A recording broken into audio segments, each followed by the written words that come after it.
ভোটারদের ভয় দেখানো শুরু, কমিশনের অ্যাকশনে গ্রেফতারিও শুরু।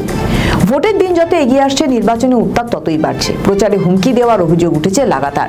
তবে প্রার্থী বা কোনো দলকে নয়, সরাসরি ভোটারদের হুমকি দেওয়ার অভিযোগ দক্ষিণ 24 পরগনার ক্যানিংয়ে। ভোটারদের হুমকি দেওয়ার অভিযোগে নির্বাচন কমিশনের নির্দেশে গ্রেফতার এক তৃণমূল নেতা। কমিশনের সূত্রে জানা গিয়েছে, দেউলি এক গ্রাম পঞ্চায়েতের প্রধান হাফিজুল মোল্লা ভোটারদের হুমকি দিচ্ছেন। জীবনতলার একটি সভা থেকে হাফিজুল মোল্লাকে বলতে শোনা গেছে, ভোট গণনার পরে স্টিম রোলার চলবে। ওই ঘটনায় হাফিজুলকে গ্রেফতার করতে বলেছিল কমিশন। পুলিশ এই নির্দেশ মেনে হাফিজুলকে গ্রেফতারও করেছে।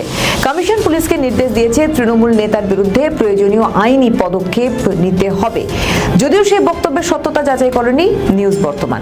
শুনুন ঠিক কি বলেছেন তৃণমূল নেতা। চেষ্টা করছে আমাদের 29 তারিখ ভোট এবং 14 মে গণনার সন্ধ্যার পর থেকে তাদের উপরে স্টিম রোলার চলবে। আমরা খোলা আকাশের নিচে বলে যাচ্ছি, কারণ এই লড়াই আমাদের জিততে হবে। এই লড়াইয়ে দয়ালের পাশে দাঁড়াতে হবে। এখানে বেঈমান বিশ্বাসঘাতকতা করে থাকবে, নল চালাবার চেষ্টা করছে।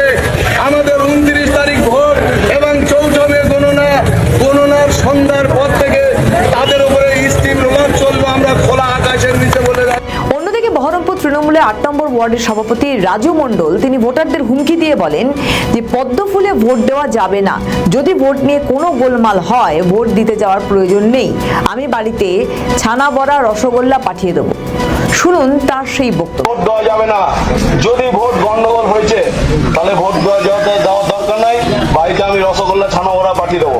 আর আমাদেরকে জিতিয়ে যদি কাজ করাতে হয় প্রত্যেকটা বিষয়ে, পাড়ার ছেলে পাড়ার লোক যারা তৃণমূল করে মানুষের পাশে থাকে 24 ঘন্টা, তাদেরকে ভোট দিতে হবে।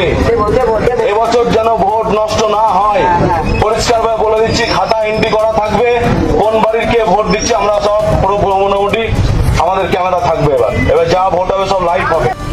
শুনলেন তো, এই ভিডিওগুলি ইতিমধ্যেই সমাজ মাধ্যমে ভাইরাল। তারপর নির্বাচন কমিশনের তরফ থেকে করা পদক্ষেপ নেওয়া হয়েছে, দুজনকে গ্রেফতারও করা হয়েছে। এই ঘটনার পর বিজেপি রাজ্য সভাপতি শ্রমিক ভট্টাচার্য বলেছেন, প্রশাসন বলে এখানে কিছুই নেই।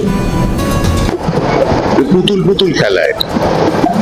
ওই মুহিকুল ইসলাম যার নাম বলছেন, উনি তো মুখ্যমন্ত্রীর মঞ্চে ছিলেন। আসল বিষয়টা কোনো ব্যক্তির নয়, বিষয়টা হলো একটা নির্দিষ্ট রাজনৈতিক ভাবনার কর্মসূচির অনুমোদন এবং অনুপ্রেরণা।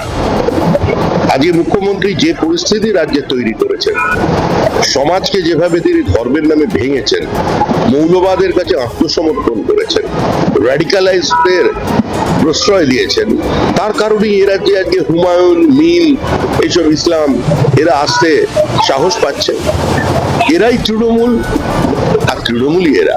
আর এখানে তো প্রশাসন বলে কিছু নেই, তো স্বাভাবিকভাবেই তৃণমূলের এক পরপর এই ধরনের ঘটনার জেরে নির্বাচনের আগে রাজনৈতিক উত্তেজনা আরো বাড়ছে।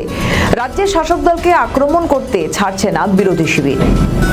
আমাদের ভিডিও ভালো লাগলে লাইক ও শেয়ার করুন। কমেন্ট সেকশনে আপনাদের মতামত জানান। আরও ভিডিও পেতে আমাদের চ্যানেলটিকে সাবস্ক্রাইব করুন এবং প্রতি মুহূর্তে খবরের আপডেট পেতে প্রেস করুন বেল আইকন।